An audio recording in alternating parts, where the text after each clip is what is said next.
마가복음 1장 14절부터 20절까지 읽겠습니다.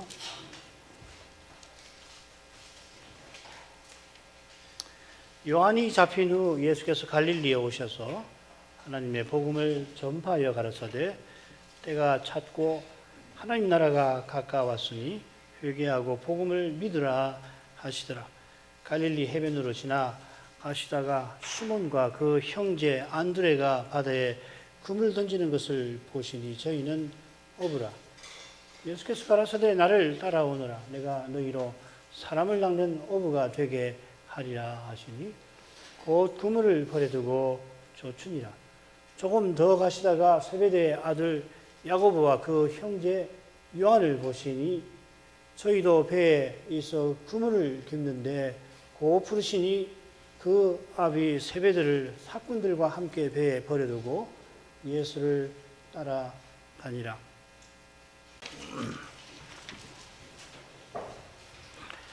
예수님께서 광야에서 마귀에게 시험 받으신 후 갈릴리에 가셔서 그리스도의 사역을 시작하십니다. 그리스도의 사역은 하나님의 복음을 전파하는 것이라 마가는 밝힙니다. 주님께서 갈릴리에서 이 사역을 시작하실 때 제자들을 부르셨고 이어 표적들을, 특별히 치유 표적들을 행하셨습니다.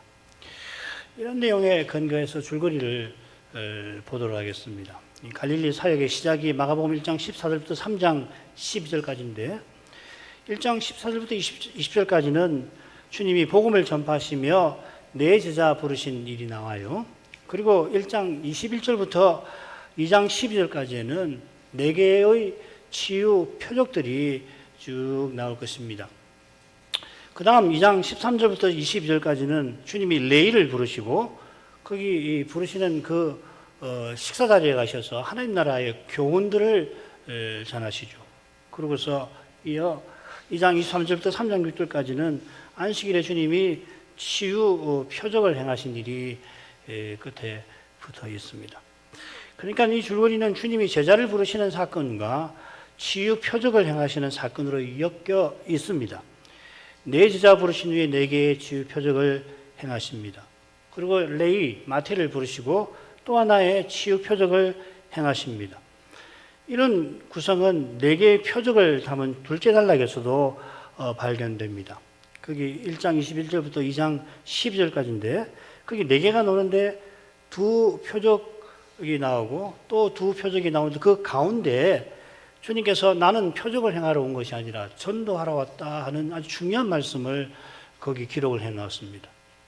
이런 구성은 주님께서 하나님 나라를 전파하시는 목적이 무엇인가, 치유 표적을 행하시는 그 궁극적인 뜻이 어디 있는가 하는 것을 잘 보여주는 것이겠죠. 그죠? 그리고 마태복음하고 비교해 보시면 순서가 비슷한 데도 있고 다른 데도 있습니다. 치유를 보면은 상당히 다를 거예요. 그런데 대체로는 뭐 누가복음도 그렇고 마태복음도 그렇고 비슷하지요. 마가는 마가대로 독특한 이 줄거리의 구성을 통해서 그리스도를 우리에게 전하는 거예요. 그리스도가 오셔서 어떤 일을 하셨나, 그 의미는 무엇인가, 마가는 마가대로 힘써 전하는 겁니다. 그것하고 마태나 누가나 요한이 전한 거하고 충돌되는 건 전혀 아니죠. 그죠? 너무도 주님께서 행하시는 사역의 의미가 풍부하다 보니까 다 전할 수 없는 거예요. 마가는 마가대로. 마가가 전한 것은 특별히 베드로에게서 배웠을 거거든요. 그 교회사에 보면은 이 마가가 전한 복음은 베드로에게서 배운 거다 하는 것이 나와요. 그러니까 우리는 그렇게 마가복음을 읽을 때는 이렇구나. 또 마태복음을 읽을 때는 이렇구나. 또 누가나 요한 볼 때는 이렇구나. 그래서 자꾸 성경을 읽으면서 그리스도에 의해서 자꾸 배워가는 거란 말이죠. 동시에 왜 복음서, 성경을 왜 읽습니까? 성경 읽는 이유가 뭐예요? 성경을 다 요약하면 뭐 몇 문장으로, 신학책 보면 뭐 몇 페이지로 딱 정리가 되어 있잖아요. 그걸로 하면 아주 간단하고 별로 혼동도 없고 그런 것 같은데 왜 성경을 읽어야 합니까? 다르죠. 분명하죠. 성신께서 말씀과 더불어 역사하시는 거라고. 하나님 말씀을 쓰셔서 깨닫게 하시고 그 깨달음으로 그리스도의 부활 생명을 받게 하시는 거 아니에요. 그래서 성경을 읽어야 되는 거라고. 다른 책 읽지 말라는 이야기가 아니고요. 다른 책도 왜 읽느냐면 성경을 읽기 위해서, 성신의 감화를 받아서 믿어 그리스도의 부활 생명을 받아 살아내기 위해서 그 성경을 읽는 것이거든요. 자, 그러면은 처음으로 가죠. 크게 둘로 나눌 수 있습니다. 주님께서 하나님 나라의 복음을 전파하신 내용이 1장 14, 15절이고요. 네 제자 부른 사건이 이어서 20절까지가 되겠는데, 먼저 14, 15절 읽습니다. 요한이 잡힌 후 예수께서 갈릴리에 오셔서 하나님의 복음을 전파하여 가라사대 때가 차 하나님 나라가 가까웠으니 회개하고 복음을 믿으라 하시더라. 주님의 사역은 요한의 세례 요한이죠. 체포 후에 시작됩니다. 이 체포로서 요한이 주님의 길을 예비하는 그 소임이 끝난 것입니다.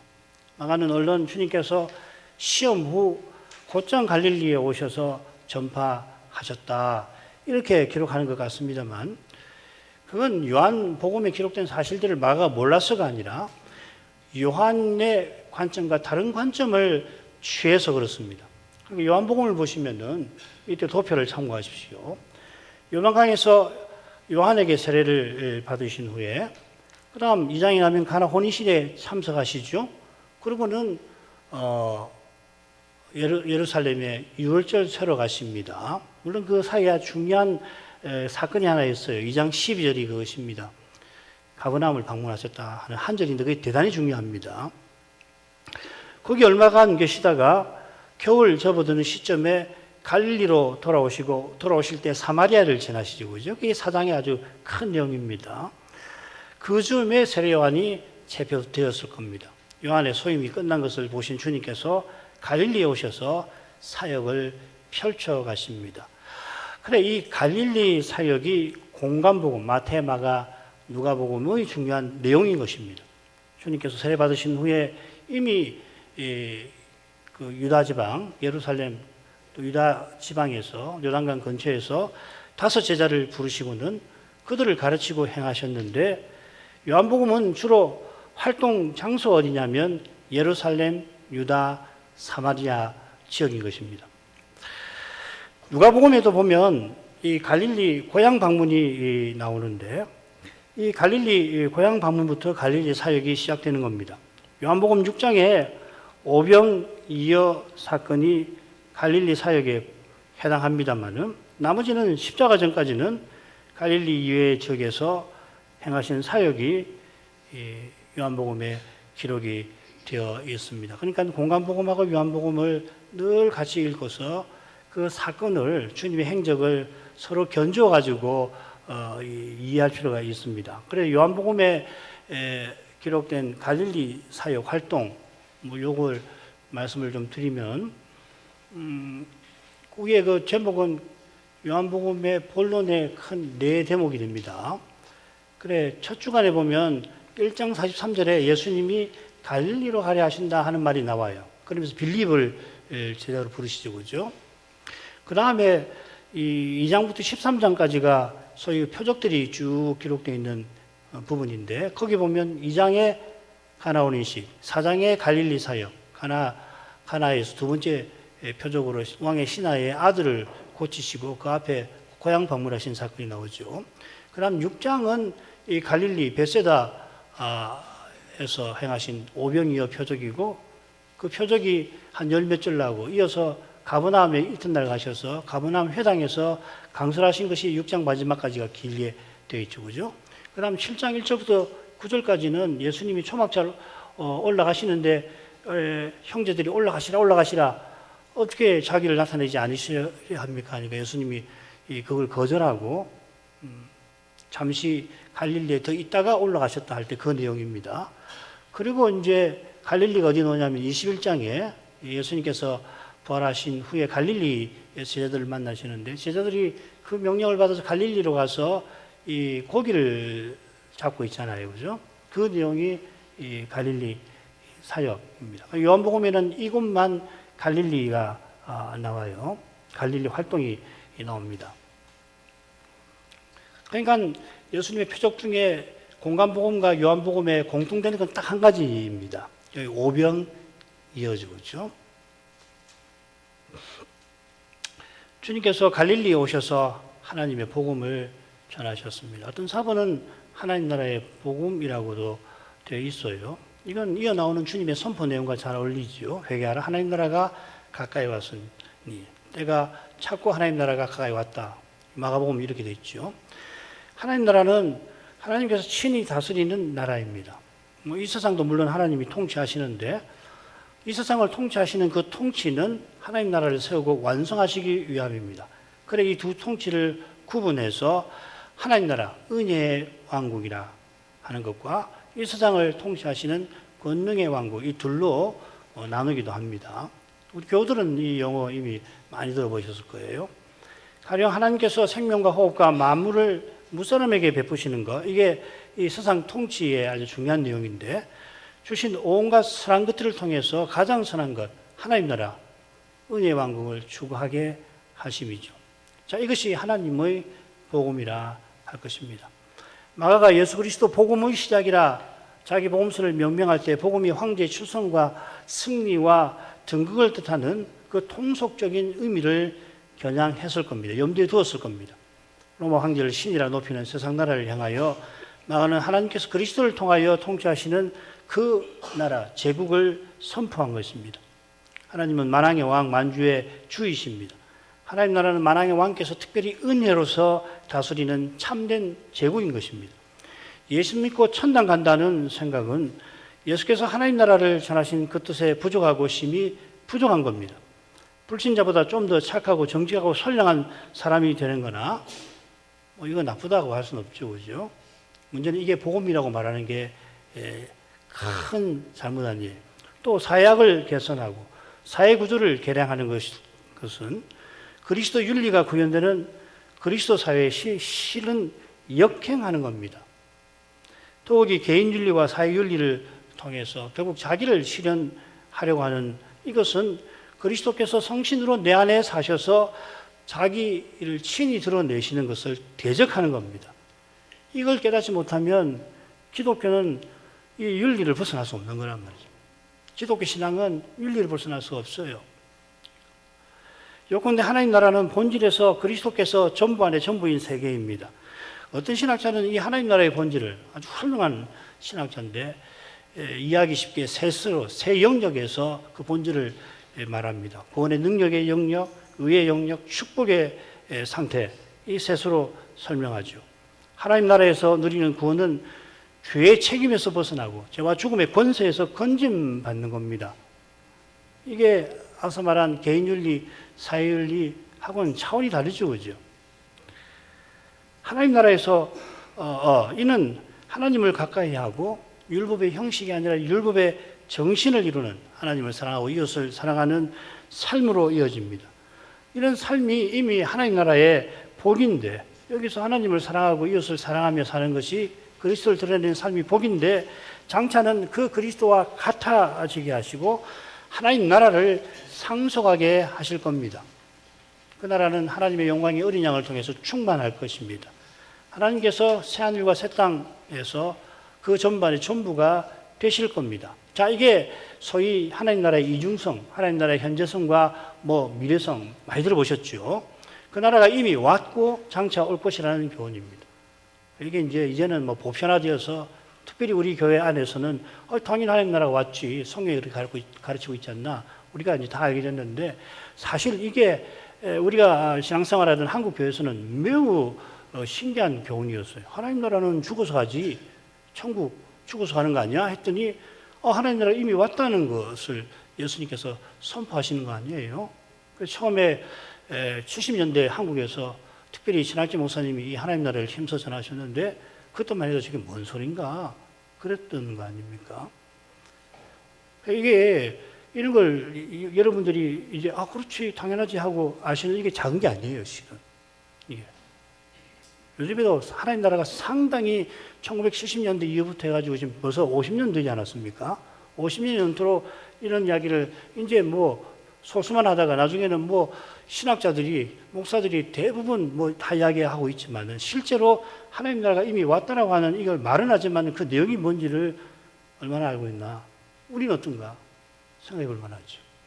이게 당연한 거 아닙니다. 어마어마한 내용을 사실 배운 겁니다. 그 내용을 터득하는 것이 중요한 건데 아무튼 하나님 나라가 그리스도와 더불어 이미 왔고 그리스도의 십자가와 부활로 이제 완성을 향해서 전진하고 있습니다. 하나님 나라가 전진하는 과정이 역사의 과정이죠. 이 과정은 교회와 신자에게 고난의 길을 걷는 과정이기도 합니다. 왜 그러냐면 세상 나라와 전혀 다른 방식으로 하나님 나라가 확장하고 전진해서 그렇습니다. 최 목사님 책에서 제가 두 군데를 인용하도록 하겠습니다. 이런 방식의 성장 과정을 취하는 천국은 고난과 희생을 겪지 않으면 안 됩니다. 고난과 희생의 현상은 항상 천국에 따라오기 마련입니다. 같은 내용인데요. 하나님 나라의 백성이 고난을 겪으면서 나가야 한다는 것을 먼저 주께서 고난의 길을 걸으심으로써 결정지어 놓으셨습니다. 이 하나님 나라라고 하는 조그만 책자잖아요. 4강으로 되어 있습니다. 혹시 하나님 나라를 잘 모르시고 뭔가 궁금하신 분은 하나님 나라에 대한 책이 번역이 많이 되어 있어요. 근데 다 좋지만은 이 천학재 목사님의 이 하나님 나라 이 작은 책자를 꼭 읽어보시길 바랍니다. 읽어보시고 혹시 더 관심이 있어서 번역된 책을 읽어보시면 중요한 차이점이, 근본적인 차이점이 아닌데 그런 여러 번역된 하나님 나라의 주저서에서 사실 많이 다루지 않는 내용이 이 짧은 내용의 절반이나 있어요. 그게 제2장, 제3장입니다. 하나님 나라와 고난, 하나님 나라와 순종 이 부분입니다. 굉장한 책이에요, 사실은. 책을 쓰려고 한 게 아니라 강설한 건데 읽어보시면은 하나님 나라가 뭔가, 하나님 나라에 대한 중요한 주제, 하나님 나라의 본질, 하나님 나라의 이중성, 하나님 나라와 교회 이건데요. 그런 것도 잘 요약되어 있지만은 특별히 이 가운데 이 2장과 3장 내용이 굉장히 중요한 내용입니다, 사실은. 그러니까 어떤 관념, 개념을 형성하는 건 좋은데 그 관념에 담겨 있는 그 실내용을 들어가는 게 대단히 중요한 것이거든요. 특히 우리 개혁교회는 요리문답을 많이 배워서 그런 관념과 개념이 아주 익숙해요. 매우 논리적이고 체계적이죠. 중요한 건 자신이 말하고 있는 그 내용에 담겨 있는 그 내용은 삶에서 터득하는 겁니다. 어떻게 터득하느냐? 고난을 통해서. 고난을 겪지 않으면 몰라요, 뭔지. 그러니까 하나님 나라가 어떤 방식으로 전진하고 성장하는지를 세상과 다르다고만 이야기합니다. 세상과 어떻게 다른데? 다르다는 게 어떻게 실증되는 것인가? 그 이야기를 지금 하고 있는 거죠. 하나님께서 그리스도의 십자가로 죄인을 구원하시고 부활하신 그리스도를 통해서 그 나라를 세워나가시는 것이 복음이니까 이 복음은 당연히 하나님의 복음입니다. 그래서 하나님 나라 할 때 밑줄을 나라보다는 하나님의 거기다가 밑줄을 그어야 된다. 그런 말씀 들은 거 기억나시죠? 주님께서 전하신 하나님의 복음이 어떤 내용인지 15절에 나옵니다. 때가 찼다고 먼저 선언하십니다. 주님이 말씀하신 그 때는 옛적의 선자들을 통하여 예언하신 종말입니다. 역사의 끝입니다. 말라기 선자가 장차 여호와께서 자기 사자를 보내서 여호와의 길을, 메시아의 길을 예비하실 거라고 예언했는데 같은 예언이 말라기 끝에는 이렇게 나옵니다. 보라, 여호와의 크고 두려운 날이 이르기 전에 내가 선지 엘리야를 너에게 보내리니. 앞에 메시아의 길을 예비하게 하겠다는 것은 3장에 나오는 거고요. 여호와의 길을 예비한다는 것은 3장이고 4장 맨 끝이죠, 이게. 한두 절 있던가요?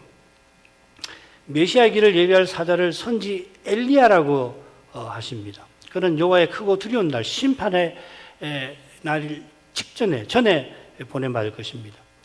이 계시가 엘리야 곧 세례 요한이 감옥에서 두 제자를 예수님에게 보낸 이유와도 붙어 있죠. 요한은 자기 소임이 끝났으니 이제 하나님의 심판이 곧 있겠구나 생각을 합니다만은 제자들을 통해서 보고받은 예수님의 활동은 자기의 깨달음과 어긋나 보였던 겁니다. 가서 여쭙지요. 오실 거기가 당신이십니까? 우리가 다른 일을 기다려 올까요? 이는 구약 예언이 멀리서 먼 산들을 바라보는 것과 비슷한 까닭입니다. 멀리서 보면 두 산이 서로 가까이 겹쳐 보이지만은 실제로는 여기서 앞산을 보는 그 거리보다 앞산과 가까이 있는 것처럼 보이는 뒷산의 거리가 더 멀 수 있잖아요. 멀리서 본 두 산처럼 하나님이 예언하신 종말은 이미 긴 기간이라는 것이 우리에게 드러나 있습니다. 이 종말은 천국이 주님의 초림과 더불어 이미 왔고 주님의 재림에서 완성되는 두 단계로 구성되어 있는 것입니다. 마가복음에서 이 때라는 낱말이 예수님의 재림을 가리켜 한 번 더는 아니지만은 마지막에 쓰여 있습니다. 마가복음 13장 33절 주의하라 깨어 있으라 그때가 언제인지 알지 못함이니라 인자의 때라고 하시거든요. 같은 낱말이 처음 사용될 때는 주님의 초림을 마지막에 사용될 때는 재림을 가리키고 있습니다. 때가 찼다 하시고 하나님 나라가 가까웠다 하십니다. 우리 번역은 가까웠다로 돼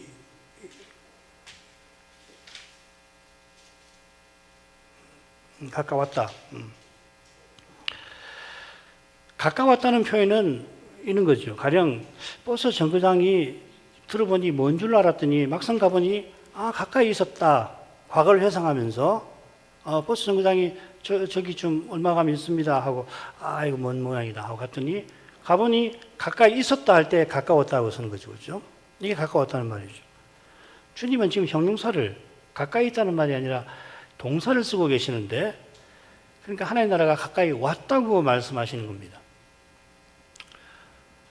마태복음에는 세례요한도 똑같이 표현했지요. 주님께서 12사도를 이스라엘 고을들에 파송하실 때 제자들 들어 하나님 나라가 가까이 왔다 이렇게 전파하라 하셨습니다. 겟세마네 동산에서 기도를 마치신 후에 가룟 유다가 가까이 왔다 말씀하시는데 심지어 말씀하시는 도중에 유다가 가까이 유다 도착을 하지 않습니까? 그러니까 지금 하나님 나라가 가까이 왔다라고 말씀하실 때는 바야흐로 나타나는 것을 말씀하시는 겁니다. 예수님과 더불어서 하나님 나라가 가까이 왔다 하시는 그 동시에 이미 와 있는 이런 느낌으로 이해하시란 말이죠. 중요한 것은 하나님 나라를 선포하고 나타내는 메시아께서 세상에 오셨다 하는 사실입니다. 메시아 없는 하나님 나라 없죠. 구약시대 백성도 오실 메시아를 믿고 제사함 받고 그 영혼이 영원한 하늘에 들어갔습니다. 참된 신자는 그때도 제사장 나라와 거룩한 백성의 사명을 이루며 살았습니다. 그러나 성신께서 메시아의 영으로 신자와 교회에 계셔서 메시아의 몸과 지체를 이루며 사는 삶은 그들이 아직 경험 못한 거죠. 모세가 모든 백성이 자기처럼 성신 받기를 물론 바랐습니다마는 그래 장차 언약 백성들이 이러한 삶을 살 거라고는 그가 생각했었는지 잘 모르겠습니다. 너무너무 놀라운 일이거든요. 이런 삶을 맛본다는 게 이게 중요한 겁니다. 이게 성경만 있는 거고 뭐 목사나 신학자들 그런다 하더라 그렇게 생각하지 마시고 그리스도의 몸과 지체로 살도록 성신이 그리스도의 영으로 우리 안에 내주에 계시는 사실. 그래서 내가 그리스도와 함께 십자가에 못 박혔나니 그런 적 이전에 내가 산 것이 아니요 오직 내 안에 그리스도가 사신다는 이 바울의 이 고백이 종교적 은사가 아니에요. 종교적 수사가 아니란 말이에요. 이게 종교적 사실이란 말이에요. 진실이란 말이에요. 이걸 맛보느냐 맛보지 않느냐가 중요한 거라고. 이걸 맛보면 윤리 문제를 넘어서는 거라고. 비윤리적으로 된다는 게 아니고 윤리 문제에 국한되지 않는단 말이죠. 어떻게 살 것인가? 늘 부족하죠. 그리스도처럼 살라고 하셨는데 내 삶을 거기 비춰보면 얼마나 초라한지 몰라요. 심지어 하나님의 은혜로 하나님 뜻을 이루며 살았다 할지라도 그걸 보면 하나님 은혜로 내가 했지. 하나님 은혜로 겨우 했지. 그러나 너무도 부족하구나. 그러니까 다시 오실 그리스도를 바라보지 않을 수 없는 거라고요. 그리스도 같아지게 하실 그때를 바랄 수밖에 없는 거란 말이에요. 그렇습니다만 동시에 그리스도가 내 안에서 하시는구나. 내게서 그리스도가 드러나시는구나. 이게 내가 한 게 아니야, 이건. 틀림없이 상대가 보고서, 다르다. 뭔가 다르다. 그래서 칭찬을 받을 수가 있겠지요. 그런데 내가 아니란 말이죠. 내가 아니야. 오직 나와 함께 하신 하나님 은혜로라. 그 고백이 뭐 겸양이 아니고요. 그게 사실이란 말이죠. 압도할 만한 사실. 그리스도가 내 안에 사셔서 자기를 드러내실 때 그걸 경험할 때 압도하는 현실이란 말이죠. 그래야만 내가 도덕적으로 사느냐 사회적으로 무슨 기여를 하느냐? 교회에서 교인들을 어떻게 대할 건가? 뭘 추구할 것인가? 이 짧은 인생에서 내가 무엇을 추구해야 할 것인가? 이런 문제에 대한 답이 터득이 되는 거예요. 성경 읽으면 그 말이 이 말이구나. 하나님이 자기 아들을 아끼지 않고 우리 모두를 위해서 내어주셨으니 그리스도를 믿는다는 것은 그리스도를 얻는 거고 그 안에서 발견되는 것이다. 그리스도를 얻는 것이고 발견되는 건데 그리스도를 얻었어요. 얻고 얻을 겁니다. 왜? 믿으면 틀림없이 그리스도를 얻어요. 그 증거가 뭐냐면 그리스도의 영을 우리에게 주신 이 사실이라고요. 성신님이 우리 안에 계신다고요. 구약시대에는 성신님이 소수의 그야말로 손에 꼽는 몇몇 선지자들, 그 다음에 사사들, 왕들, 제사장 일부 외에는 없어요. 뭘 더 바라야 합니까? 뭘 바라야 하느냐? 그 답이 나와요. 육신이 있어서 그리스도의 무엇을 갈구하는 마음이 저절로 일어나지요. 썩는 문제, 부끄러움의 문제, 약한 문제, 그것이 다가올 때는 그래서 이 신자도 약하니까 뭘 스스로 해보려고 안 할 수 없어요. 남들은 이렇게 사는데 나는 지금 뭐하고 있나? 뭐 그럴 수도 있고요. 교회 현실이 열악하면 내가 평생 믿었던 게 뭔가? 그럴 수 있어요. 예, 그렇습니다. 그럴 때마다 이 은혜의 사실, 이 복음 말이에요. 이걸 깨닫기를 구하고 깨닫게 하시면은 공자가 조문도 석사가이라고 하는 그 말이 그 대단한 말이 아니구나. 아침에 돌을 터득하면 저녁에 죽어도 좋다고 공자님이 말씀하셨는데 대단한 말씀이지요. 우리 기독교는 그런 정도가 아니구나. 그걸 우리가 아는 거 아니에요.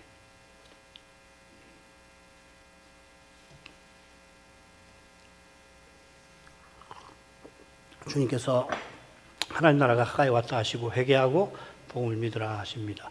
이 회개하라는 낱말이 이 마가복음 6장에 사도 파송 때 나옵니다.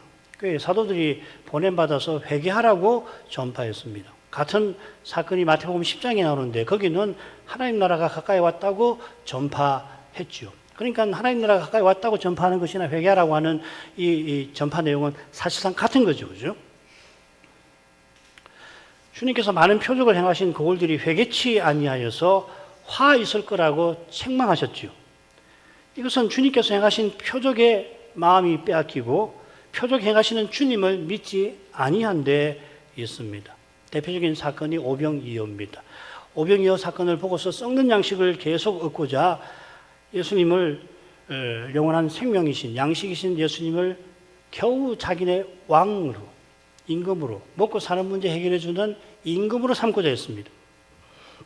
그들이 추구한 나라는 세상 나라였던 겁니다. 결국 먹고 사는 문제를 해결하고 로마 제국에서 해방되고 겸해서 윤리적 문화적 국가가 되기를 바랐습니다. 이런 육의 몸에 썩고 약하고 부끄러운 문제를 육신적 태도로 풀려고 하는 겁니다. 이 태도를 버리는 것이 주님이 지금 촉구하시는 회개에 속하는 겁니다. 이 태도를 버리지 않으면 어떻게 되냐면 바리새인의 누룩에 잠식되고 오염되어서 결국 바리새인들과 함께 메시아를 죽이는 배도에 떨어지고 마는 것입니다. 이게 회개예요. 이 회개를 제쳐놓고서 이런저런 구체적인 잘못에 대해서 후회하고 물론 그거 필요합니다. 그리스도를 알면 아주 작은 말 한마디라도 심지어 내 마음에 나도 모르게 이 불현듯 떠오르는 생각 하나 그냥 내가 생각하려고 한 게 아니고 하다 보니 이런 생각이 떠올랐는데 그 생각에도 그냥 생활을 할 수 없다고요. 어떻게 이런 생각이 떠오르는가? 어떻게 이런 생각을 내가 품을 수가 있지? 말 한마디라도 그런 의도가 아니었더라도 툭 던진 말을 그분은 듣는 분은 뭐 예사롭게 그냥 넘어갈 수 있는데 자기는 내가 큰 잘못이구나. 마태복음에 있는 것처럼 형제를 향하여서 나가라 하거나 뭐 미를 앉으라고 하거나 그 말씀이 그거 아니에요? 회개가 되는 거라고. 참 내가 주님의 은혜가 절실한 존재구나. 그래야만 생각이나 말이나 행위가 고쳐져요. 과람하게 안 된다고요. 그렇게 안 하면 이제 웬만한 것에 익숙해져 가지고서 잘못인 줄 모른다고요. 당연한 거라고요, 당연한 거. 아니, 난 남들보다 나은데 뭘. 겨우 아민 사람하고 비교해서 좀 더 낫다고 하거나, 교회 안에서 조금 비교해가지고 낫다고 이야기를 하는데, 이 거룩한 영광 앞에 딱 서면은, 화로다 나야 망하여도다. 이사야처럼만 아닐지라도, 정말 주님의 십자가 아니면 나는 진정 망했겠구나. 그런 생각이 들잖아요. 그래야 바뀌는 거라고요, 사람이. 그 생각은 똑같습니다. 절대로 본바탕 안 바뀌잖아요. 이 회개라는 말이 그거라고요. 하나님 은혜로, 하나님께로 완전히 돌이키는 거예요. 하나님께로. 그러려면 복음을 믿어야 합니다. 하나님 나라의 왕이신 메시아께서 이미 세상에 오신 것을 알고 그분의 말씀과 표적에서 그분이 마귀와 세상과 육신을 물리치시는 것을 보아야 합니다. 그러면 메시아께서 십자가와 부활로 그 모든 권세를 얻고 그 나라를 세워나가시는 것을 맛볼 것입니다. 복음을 믿는 건 그리스도를 믿는 겁니다. 그 다음에 넘어가죠. 16절부터 20절입니다. 갈릴리 해변으로 지나가시다가 시몬과 그 형제 안드레가 바다에 그물을 던지는 것을 보시니 저희는 어부라. 예수께서 가라사대 나를 따라오너라. 내가 너희로 사람을 낚는 어부가 되게 하리라 하시니 곧 그물을 버려두고 줬으니라. 조금 더 가시다가 세베대의 아들 야고보와 그 형제 요한을 보시니 저희도 배에 있어 그물을 일으키는데 곧 부르시니 그 아비 세베대를 사꾼들과 함께 배에 버려두고 예수를 따라가니라. 오늘은 개요만 말씀드리고 다음 시간에 좀 더 몇 군데 곧이라는 표현, 버린다 하는 그 내용에 대해서 조금 더 다음번에 강서를 그 부분을 좀 더 하게 될 것 같습니다. 오늘은 개요만 말씀을 드리겠습니다. 주님께서 네 제자를 부르십니다. 먼저 시몬 안드레, 그리고 세베대의 두 아들 야고보와 요한입니다. 자, 이 사건을 우리가 이해하기 위해서는 요한복음에서 예수님이 갈릴리 사역을 펼치시기 전에, 심지어 요한에게 세례 받으신 직후에 그 제자 부르신 사실을 참조해야 한다는 겁니다. 그 내용입니다. 그래서 5 제자를 불러요. 세례 받고 광야에 시험 받고 돌아오셔서 요한에게 가셨을 때 그 다음에 요한의 2 제자가 예수님을 따라오죠. 그 한 사람이 누구냐면 안드레입니다. 그리고 이 안드레가 주님과 지내다가 자기 형 시몬을 불러다가 우리가 메시아를 만났다고 그러잖아요. 그 다음에 예수님께서 갈릴리로 가시려다가 빌립을 만나가지고 너 나 따라오너라 하시고 빌립이 자기 친구 나다나엘에게 이 사실을 전하니까 나다나엘이 이 나사렛에서 무슨 선한 것이 나겠느냐 했지만 결국은 그 나다나엘이 예수님이 메시아인 것을 알게 됐다는 얘기죠. 그러니까 처음에 안드레와 함께 예수님을 찾아갔던 그 인물이 누구냐 하는 문제가 있는데 요한이라고 생각하시면 좋습니다. 그래서 5사람이 되는 거예요. 그 내용입니다. 자, 그 다음 페이지는 뭐냐면 제자를 부르신 다음에 예수님께서 그들을 데리고 가나 혼인잔치에 가셔서 영광을 나타내시고 그 영광을 보고 제자들이 믿었다 그랬습니다. 최초의 표적을 보고서 이 5 제자가 예수님을 적어도 5 제자가 믿었어요. 그리고 2장 12절에는 예수님께서 이 제자들과 모친과 형제들 데리고 가버나움을 잠시 다녀가시는 내용이 납니다. 이 가버나움이 뭐냐면 갈릴리 사역의 본부가 되고 가버나움에 베드로의 집을 주님께서 자기 집 삼으셔서 이 갈릴리 사역을 펼치실 텐데 잠시 그 길을 방문하십니다. 그 방문하시고 난 다음에 바로 유월절이 있어서 예루살렘에 올라가셔서 유월절에 가셔서 성전을 정결케 하시고 또 다른들 참고하면 많은 표적을 행하셨거든요. 제자들이 그걸 다 봤습니다. 그리고 그 다음에 사마리아로 갈릴리로 돌아오시기 위해서 이 사마리아를 거치고, 물론 사마리아 거치기 전에 요한복음 3장에서 이 니고데모와 말씀을 나누는 내용 제자들이 들었을 거라고 믿어요. 그 다음에 사마리아에 가서 제자들이 예수님께서 사마리아 여인과 사마리아 사람들에게 어떻게 복음을 전해서 그들이 믿게 된 것을 다 보았습니다. 그리고 갈릴리로 왔습니다. 고향을 방문합니다. 그런 다음에 가나에서 왕의 신하의 아들을 예수님께서 치유하시는 것이 다 봤죠. 그죠? 그러니까 지금 안드레와 베드로, 그 다음에 요한과 야고보를 부르신 그때는 이러한 사건들이 있은 다음, 그러니까 처음에 요한에게 세례받으신 직후 그들을 부르시고 한 9개월이나 10개월 지난 후라고 하는 걸 기억하십시오. 그런 상당 기간 예수님께서 이들을 데리고 다니신 거라고 이미 가르치시고 표적을 행하신 것이죠. 자, 그걸 염두에 둬야지 그걸 모르는 분들이 꽤 계세요. 우리 교우들은 뭐니까 다 알고 계실 거라고 생각되는데 사실은 한국 교회도 이거 모르는 분들 상당히 많습니다. 그래서 이 마가복음을 읽고는 예수님이 부르니까 바로 따라가네. 대단하네. 물론 대단하죠. 그런데 요한복음에 이런 한 10개월간의 사건, 역사가 있고 사건이 있고 이 일들이 있다는 것을 모르고서 읽으면 안 된다는 얘기죠. 아시겠죠, 그죠? 그러니까 지금 주님이 부르실 때 이들은 상당히 주님께 대해서 알고 있는 상태라고 하는 걸, 믿고 있는 상태라는 걸 기억하실 필요가 있다는 걸 말씀드리는 겁니다. 자, 그 다음으로 가죠. 주님께서 갈릴리 해변으로 지나시다가 제자들을 부르셨습니다. 말씀드린 대로 이 갈릴리 이 해변에 있는 가버나움에 본부를 두시고 갈릴리 사역을 이제 2년 반 이상 펼치실 겁니다. 2년 한 크게 잡으면 2년 한 8개월 뭐 정도. 자, 이것은 이사야의 예언을 이루시기 위함인데 마태는 이 4장에서 바로 이 점을 강조하죠. 이사야는 메시아께서 처녀에게 태어나 임마누엘이 되실 텐데 그때 해변길과 요단 저편 이방의 갈릴리를 여호와께서 영원하게 할 것이다. 어둠 가운데 있는 이곳에 빛을 비추실 거다. 그 예언을 하죠. 이 예언이 주님의 갈릴리 사역을 통하여 실현되는 겁니다. 주님께서 갈릴리 해변으로 지나가시는 라는 이 표현에 이 사실이 지금 암시가 되어 있는 겁니다. 주님께서 시몬과 안드레가 바다에 고기 잡는 것을 보셨습니다. 둘은 어부입니다.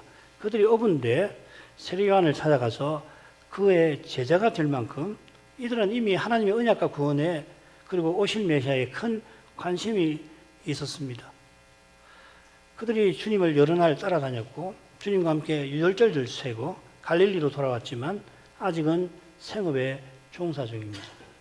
그런데 이제는 주님께서 곧장 십자가로 나아가실 거라 제자들도 생업은 물론이고 잠시 모든 것을 버리고서 주님을 모셔야 합니다. 이 사실이 예루살렘 여행 끝에 베드로의 고백이 이렇게 나옵니다. 마가복음 10장 28절. 베드로가 여자와 가로되 보소서 우리가 모든 것을 버리고 주를 쫓아나이다. 주님께서는 그들이 버린 모든 게 뭔지를 나열하십니다. 나와 및 복음을 위하여 집이나 형제나 자매나 어미나 아비나 자식이나 전투를 버린 자라 이렇게 했습니다. 사도들이 특별히 이제로부터 3년 못 되는 기간 말 그대로 모든 것을 버리고 주님을 쫓아 십자가와 부활까지 걸어갈 겁니다. 오순절 이후에는 베드로가 널리 천하에 나가 복음을 전할 때 그의 아내가 함께하였습니다. 고린도전서 9장 5절 우리가 다른 사도들과 주의 형제들과 게바와 같이 자매된 아내를 데리고 다닐 권이 없겠느냐. 이 바울이 자기 일행 자기와 자기 일행 뭐 여기 실바나 이런 분일 텐데 디모데 여기 보면 다른 사도들 형제들 특별히 게바하는 아내들을 데리고 다니면서 복음을 전했는데 우리도 그런 권이 있는데 다 쓰지 않는다 이 말이죠. 고린도전서 9장에서는 특별히 가죠. 물론 베드로와 그 부인은 바울이 교훈한 것처럼 안에 있는 자는 없는 자 같이, 즉 남편 있는 자는 없는 자 같이 복음 전파에 동심 협력한 거겠죠. 이와 같이 사도만 아니라 신대라면 주님과 복음을 위해서 모든 것을 버리는 사람인 것입니다. 아버지께서 자기 아들을 아끼지 않고 내어주셨으니 그리스도를 믿고 그리스도를 얻게 하신 것이니까 이제 우리가 성신으로 내 안에 사시는 그리스도를 위해서 그리스도께서 내 안에서 주님을 드러내고 나타내시도록 살아가는 거죠. 그리스도는 아버지가 자기 전부를 주시는 그런 아들인데 그런 그리스도를 얻었으면 이미 전부를 얻은 겁니다. 우리가 지금 여기서 바라는 천국은 그리스도께서 전반에서 전부인 세계입니다. 그리스도도 없고 육신이 욕망하는 바도 없고자 하는 것은 자기 아들 아끼지 아니하신 아버지의 뜻을 허물려는 겁니다. 바로 이런 두려운 사실 때문에 주님은 날마다 자기를 부인하라 하시는 겁니다. 자기 부인이 기독교의 목적은 아닙니다. 물론 아닙니다. 기독교의 목적은 그리스도와 같아지는 데 있습니다. 장사 그리스도처럼 부활의 몸을 입어서 각각 그리고 함께 사실 장차는 지금과 달리 전체와 부분이 구별되는 건지 잘 모르겠어요. 그리스도의 영광을, 그리스도를 통하여 아버지의 영광을 우리가 드러낼 것입니다. 이 고귀한 목적이 이루어지려면 날마다 자기를 여기서 부인해야 합니다. 성신을 늘 전심으로 의지해야 합니다. 그래야 바울의 교훈처럼 매매하는 자들은 없는 자같이, 세상 물건 쓰는 자들은 다 쓰지 못하는 자같이 주를 위하여 모든 것을 버린 자답게 살아갈 것입니다. 이 고린도전서 7장 29절부터 31절, 여기 밝힌 이 심정과 태도가 고린도 교회 온갖 문제를 해결하는 그 열쇠로서 바울이 제시하는 것입니다. 여기서 바울이 교훈하는 그 심정과 태도를 품고서 교회의 모든 문제, 개인의 모든 문제를 대하라 하는 것입니다. 이것은 주님이 지금 내 제자를 부르신 뜻과도 붙어 있습니다. 나를 따라오라 하시니 모든 것을 그들이 버리고 떠납니다. 여러 달 모시고 쫓았는데 이제는 그때와 다르게 주님을 좇는 것입니다. 그들도 그때와는 다른 것을 안 겁니다. 가령 마지막 예루살렘 여행 때에 제자들은 곧 하나님 나라가 나타날 줄로 생각했습니다. 물론 그 나라를 오해해서 누가 주님 보좌 좌우편을 차지할 것인가 다투긴 했습니다만, 그러나 하나님 나라가 곧 나타난다는 그들의 생각은 터무니없는 게 아닐 뿐 아니라 그들이 모든 것을 실제로 버릴 만큼 주님을 따라 다닐 만하게 하는 내용이었습니다. 그들이 세례 요한의 제자였을 때 세례 요한도 도끼가 이미 나무 뿌리에 놓였다 말한 것처럼 선자들이 예언한 여호와의 심판의 날이 가깝다고 요한이 선포했습니다. 자기네가 살아가는 시대가 구속 역사에서 비상한 시기인 것을 이들이 모를 수가 없었던 것입니다. 모르는 사람도 많았겠지만은 이들은 특별히 잘 알았고, 신학자들에 따르면 이스라엘 많은 사람들이 하나님 나라에 대해서 하나님 나라의 열망이 영혼의 불길처럼 타오르던 그런 때였습니다. 그런 가운데 이분들은 말할 것이 없겠죠. 누구보다 하나님의 언약과 구원에 오실 메시아에 관심이 있던 제자들이라 예수님께서 여러 달 함께 데려다니신 후에 나를 이제 따라오라 하실 때에 부친도, 그물도, 부친도 버려두기까지 주님을 좇았던 것입니다. 이런 점에서 나를 따라오너라 하시고 주님께서 그들을 사람 낚는 어부 되게 하리라 하신 말씀을 살필만 합니다. 그들이 물고기 낚는 어부죠. 특별히 그걸 언급을 하지 않습니까? 그들은 어부라. 이제는 사람 낚는 어부가 되게 하실 겁니다. 이 말씀을 사도들이 얼마나 이해했을지 다 알긴 어렵습니다만은 필시 비상하게 이해했을 것 같습니다. 이제 3년 못 되는 기간 사도들을 늘 곁에 데리고 다니시면서 주님은 하나님 나라를 가르치시고 그 나라의 능력을 드러내실 것입니다. 주님의 교훈을 이들이 늘 제대로 받는 건 아닙니다만 이스라엘 무리와 달리 하나님의 아들 그리스도라 고백하게 되는 것처럼 사람 낚는 어부가 어떤 사명인지도 점점 깨달아 갈 것입니다. 가령 그들을 부르시고 아마 두 번째 유월절 후에 산상보훈을 베푸시는데 그들이 구약 선자와 같은 존재임을 알려주시죠. 산상수훈의 처음 부분에 보면 팔복을 보면 그들을 구약 선자들과 동격해 놓으시잖아요. 참고로 구약 선자 중에 어부인 사람이 없습니다. 물고기가 이방인을 상징한다면 사람 낚는 어부라는 표현을 통해서 주님이 이방인 구원을 암시하실 수도 있었겠습니다. 이 정도로 하죠. 거룩하신 아버지 마가 선생이 어떻게 그리스도의 갈릴리 사역이 출발하는지를 전한 말씀을 살폈습니다.